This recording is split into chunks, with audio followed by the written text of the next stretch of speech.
The therapy farm Goshiki Horse Club located in the middle of Awaji Island, an island blessed by rich nature. In an environment surrounded by green woodland, the therapy farm, being home to 3 horses, is operated by about 20 volunteers. Goshiki Horse Club is practicing welfare horseback riding. Welfare horseback riding is a program aiming to spread the happiness and welfare for everyone by practicing education of life and training of the mind. Welfare horseback riding is for everyone and practiced at the Goshiki Horse Club therapy farm. Although the purpose varies depending on the riders, it is mainly aimed at healing, care, health maintenance and recovery, emotional education. Furthermore, at the therapy farm, we treasure the mutual exchanges with many people, including the riders and their families. We believe that the communication at the therapy farm is also a great opportunity to keep oneself from being isolated from social life. First of all, we would like to say some things about the education of life and the training of the soul. The video was taken at the Cultivating Life, Let's Experience Taking Care of Horses event held at Goshiki Horse Club from the 25th of December to the December 28, 2008. This event amazed children to develop their compassion by performing activities together with children of a wide age rather than the same age, without distinction between healthy children and children with disabilities as much as possible. Moreover, we amazed to educate the younger children about society by encouraging the older children to leading the activities. At first we let them experience taking care of horses.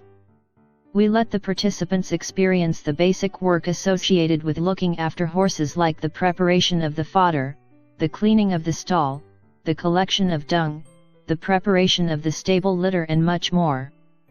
Next we let them interact with the horses.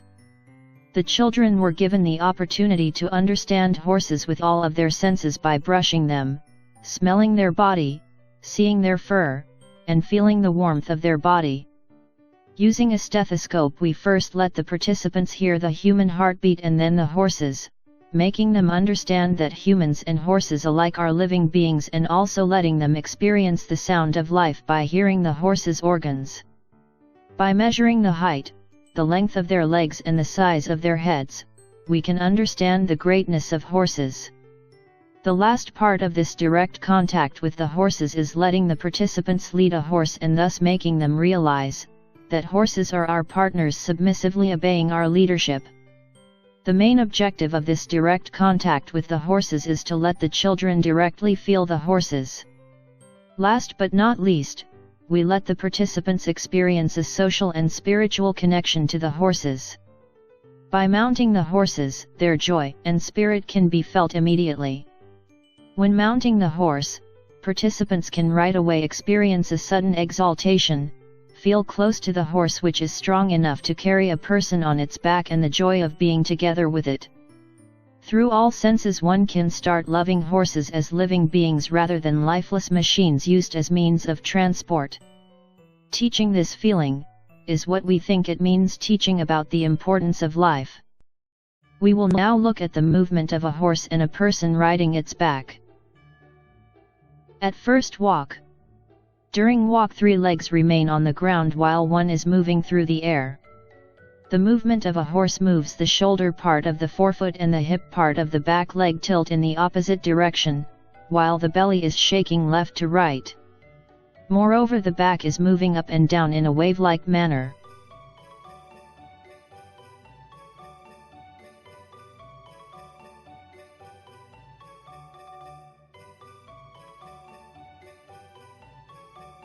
The horse in the video takes around 1 second for one cycle, starting and ending with the right front leg. In this time it moves around 1.6 meters. The horse is walking the distance of 10 meters in about 6.3 seconds, resulting in a speed of 96 meters per minute. This speed is close to the walking speed of a human, so it is the horse gait most suitable for when a person is leading the horse. Due to the horse's belly movements, the rider's pelvis is tilted to the sides. To compensate for the wave-like motion of the horse's back, the rider's pelvis is being tilted back and forth. At the same time the horse's belly is pressing the rider's thigh, knees, and calf outwards. The rider is unconsciously moving many muscles to correct his posture. Also the rider is adjusting the reins back and forth in accordance to the horse's head's movement. During walk the horse's back hardly moves up and down and the speed is rather slow, which makes it perfectly fit for welfare horseback riding.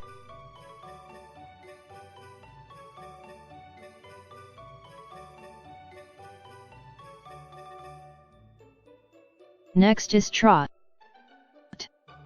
During trot the front right leg and the back left leg, or the front left leg and the back right leg, are reaching the ground approximately simultaneously, while the horse is moving in a jumping manner, which makes the back shake tremendously.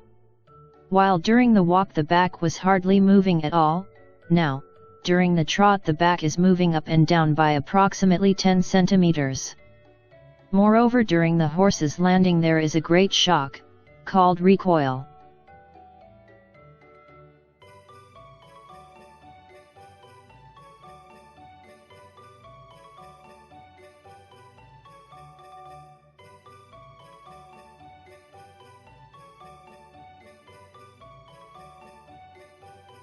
The horse in the video takes 0.73 seconds for one cycle from landing with the front right leg once to landing with the same leg a second time, moving about 1.9 meters.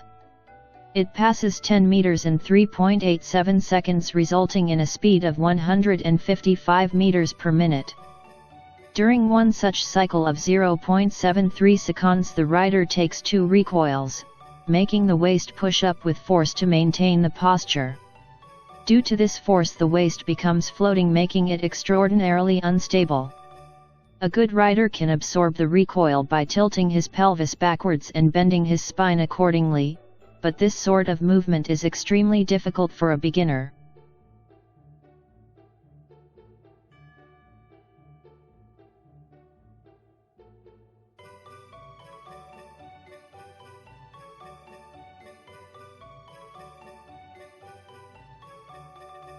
At last, canter. During canter there are times when 3 legs are on the ground and times when all 4 legs are airborne. The back moves up and down by about 20 centimeters. Canter and trot are both associated with the same jumping movement, but the canter's speed is faster and the time interval between 2 recoils is longer to decrease the speed loss due to the horse being grounded, making it easier for the rider to maintain his balance during canter compared to trot.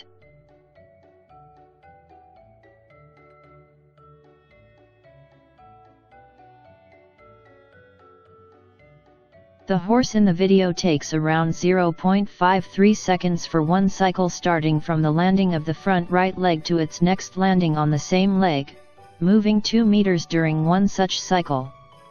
It takes 2.5 seconds to canter 10 meters, resulting in a speed of 240 meters per minute. Speed and distance per cycle depend on the horse's constitution. For conducting welfare horseback riding one must choose a horse which has a constitution that can be easily supported by an aid.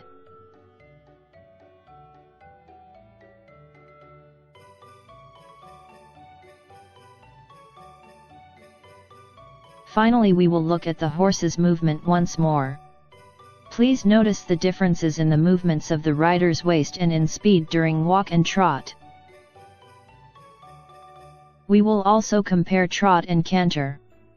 As one can observe, the horse gait which is the safest for the rider and easiest to support and during which the rider moves in many ways is the walk. Next we will introduce the welfare horseback riding practiced at Goshiki Horse Club, which uses the walk.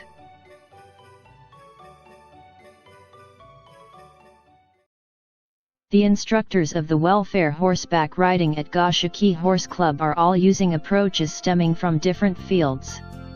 Instructors with experience in horse racing will focus on posture, balance, and support to improve your horse riding skills.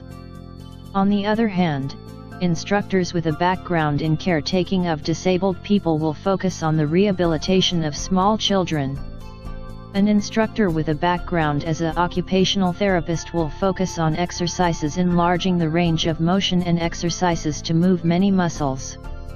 Combining the methods of many instructors, we can execute a great number of therapies. We will use the therapy we provided to a person who relied on a wheelchair as an example for the therapy for physically handicapped persons. This therapy is separated into 3 stages. During stage 1 we are doing exercises to soften the muscles and joints. During stage 2 we are training the muscles. And finally during stage 3 we are performing exercises healing the soul. Let us first introduce stage 1, where we are performing exercises to soften the muscles and joints. This is equivalent to warming up before exercise. Basically, get on the horse as correct posture as possible. This is important as the inability to ride the horse with a good posture might cause damages to the waist, joints, head and various places. Even if the horse is just walking, the movements of the horse are major. We will instruct how to smoothly react to these movements. We also instruct to relax and rely on the vibrations. This is to let the joints be moved only by the body's own weight and the direct contact to the horse.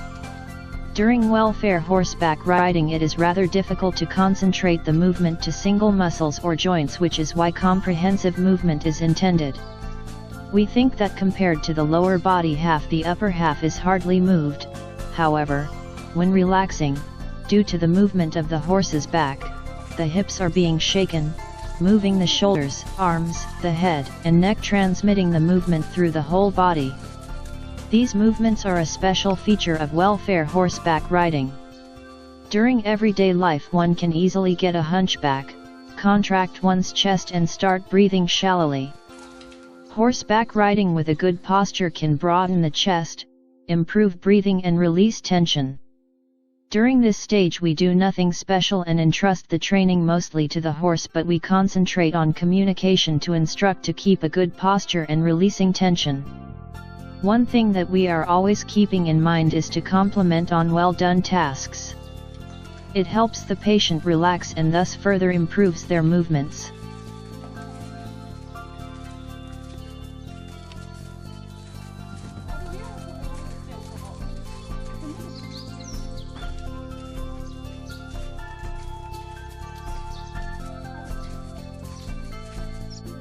Next is the second stage, focusing on the training of muscles.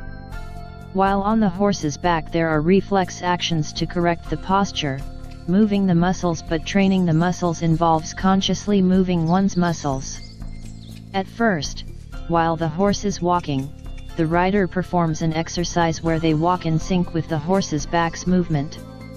When the person riding the horse is walking, the tilting of the horse's back and the tilting of the person's waist while their legs are moved will happen simultaneously, further increasing the movement of the spinal column. This will lead the muscles' reflexive and conscious movement to happen at the same time. In the case of paralyzed riders or riders unable to move due to being handicapped, they might not move as they want, but ignoring this fact, they can try to imagine as if they were walking.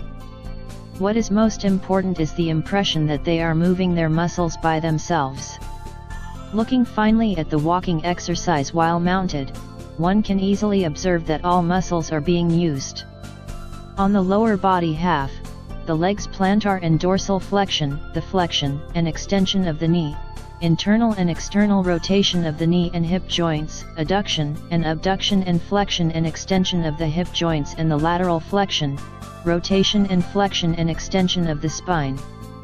On the upper half, by swinging the arms, the flexion and extension of the elbow, the internal and external rotation, vertical and horizontal adduction and abduction and flexion and extension of the shoulders.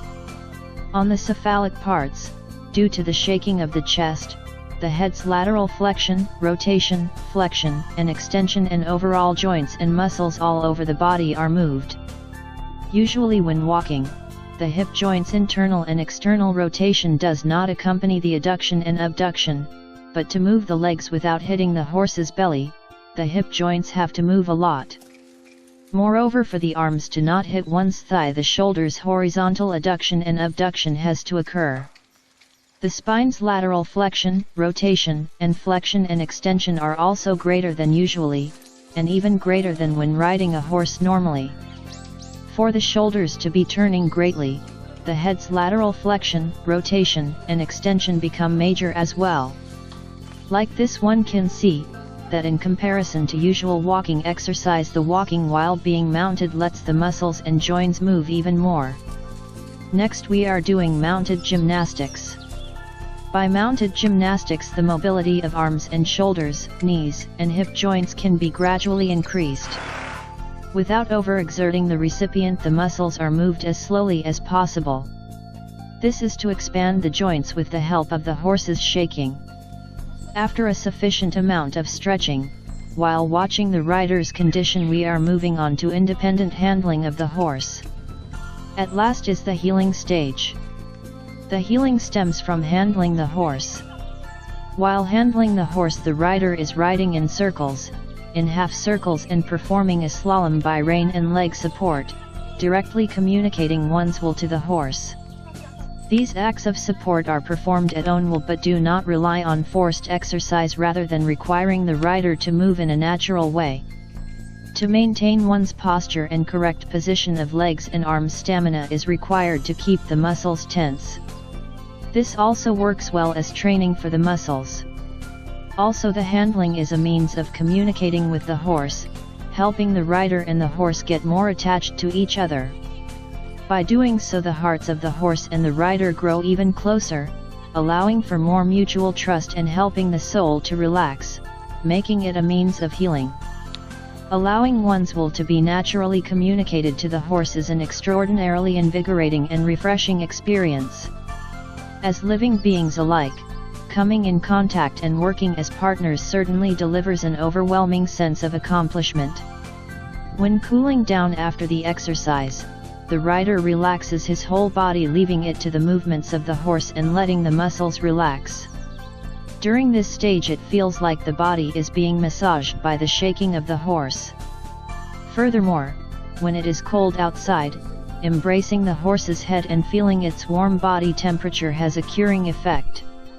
Like this, at Goshiki Horse Club, we are carrying out all the things we are thinking they might be good. We are no scientists.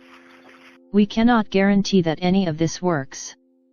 However, we believe that with the things we are doing, we can make people adapt a free way of thinking. We believe that it is very important to carry out our therapy always having the recipient's safety in mind. We would like to introduce Mr. Cowday, who does horseback riding here at Goshiki Horse Club. He's been fighting with incurable disease called muscular dystrophy, in which whole body muscles gradually decline.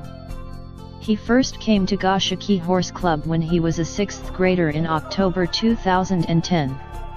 It was his first time riding a horse, but his sense of balance was good and he could ride the horse very well.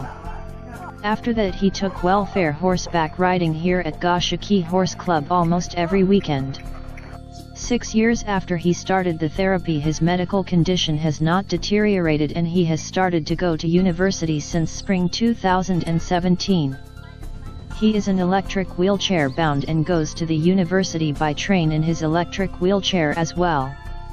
His example illustrates how welfare horseback riding can improve the quality of life.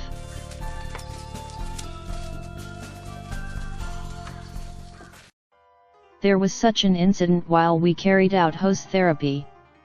A mother of a disabled child was told by the doctor, this child would not laugh for the rest of his life. However, when he mounted on the horse, he started to laugh. We can see the child smile only when he get on a horse. I think that the healing is not only for handicapped child, but also for the mother. Moreover, when children with ADHD are mounted on the horse, their ability to concentrate would improve and it seems like they are overall less impulsive. When mounted on the horse, it seems like something happens to their brain. While experiencing all these miracles, we searched for information regarding to welfare horseback riding and found some interesting literature and studies that we would like to share. This book called Spark was published in January 2008 in the USA. Its Japanese translation was published by the publisher NHK in March 2009. The author John Rady, a doctor of medicine at the medicine department of Harvard University, is an associate professor of clinical psychiatry. In this book he talks about how aerobic exercise can increase cardiopulmonary function and how complex exercise using the head can stimulate the brain and increase the number of neurons in hippocampus. Furthermore, he states that at the same time dopamine, serotonin, and noradrenaline are produced, which are neurotransmitters related to thinking and feeling, and neural connections which are essential for the improvement of cognitive abilities are increased. Furthermore, according to a study conducted in 2014 by a research group led by Hideaki Soya, professor at the sports department of Tsukuba University, and Ipida Dan, professor at the Department of Integrated Science and Engineering for Sustainable Society at Chuo University, light exercise might improve cognitive ability. It was scientifically confirmed for the first time that even just 10 minutes light exercise enhanced the activities in the brain that control cognitive functions, executive functions, such as attention, concentration, judgment, planning, and behavior abilities, and the execution functions are actually increased. The same group published a paper in 2015, where they showed that maintaining physical stamina can prevent the brain from aging. Looking at such books and research results, horse riding is also an aerobic exercise that enhances cardiopulmonary function, and because it is a complex movement using the head, I think that the effect on the brain can be expected. Especially considering the increased secretion of neurotransmitters like dopamine, serotonin, and noradrenaline affecting thinking and feeling. The secretion of dopamine is related to learning, satisfaction, attentiveness and exercise, so it might alleviate attention deficits or ADHD, whereas the secretion of serotonin can help relieve the mood in terms of impulsiveness, anger, and aggressiveness, and it is well understood that it helps mentally handicapped children calm down. Moreover, the secretion of noradrenaline has an impact on attention, perception, and motivation, and amplifying their signaling function. As exercise keeps the balance between the neurotransmitter in the brain and other neurochemicals, that you can expect a safe effect without taking medications. A major part of neural diseases is very difficult to cure. For example, on Parkinson's disease as a type of disease related to the lack of dopamine, therefore welfare horseback riding might have an effect.